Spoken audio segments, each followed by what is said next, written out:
Hi, another video on our algebra unit, and right now we're looking at how do we turn these patterns we've been using into graphs and putting them into linear graphs in this case.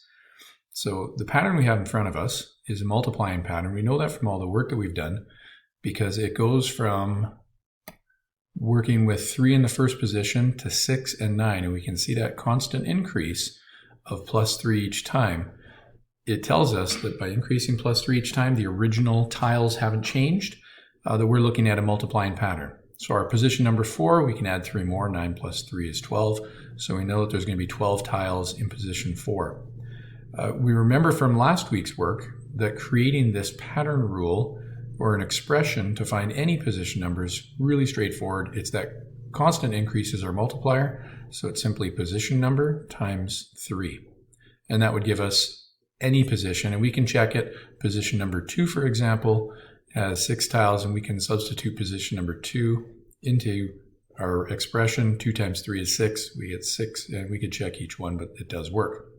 How do we graph this? How do we graph this 3, 6, 9, 12 tiles for position number times 3?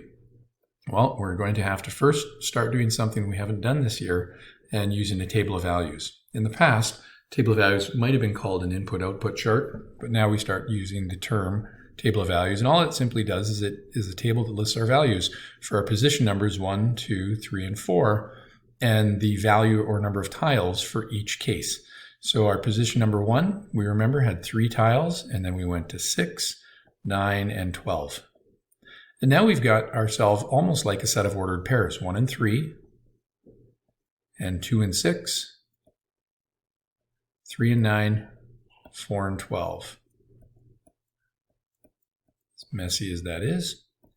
Now how do we graph that? If we look at our graph, one axis has to be position number, the other one has to be number of tiles. Our position number is always going to be our horizontal axis, and our number of tiles is always going to be our vertical axis.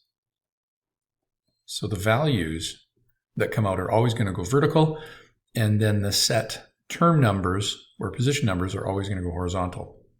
And now we can start graphing this linear pattern. Linear because it will always make a straight line. Multiplying patterns will always make straight lines. So position number 1, 3 tiles. Position number 2 was 6 tiles. Position number 3, 9. And you can see I start going off the chart, and that's okay. And I get myself 3 dots that are kind of lined up. And now what I need to do is use a very precise ruler and with my ruler and a fine edge, create myself a nice straight line. Now, multiplying patterns, we haven't talked about this yet, will always go through 0, 0. When there's no constant added onto it, it's just a multiplier, not a composite pattern, it just goes through 0, 0.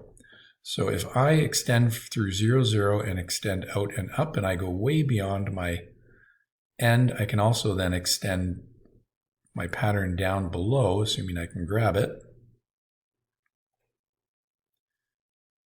And we can see that it lines up through all those points.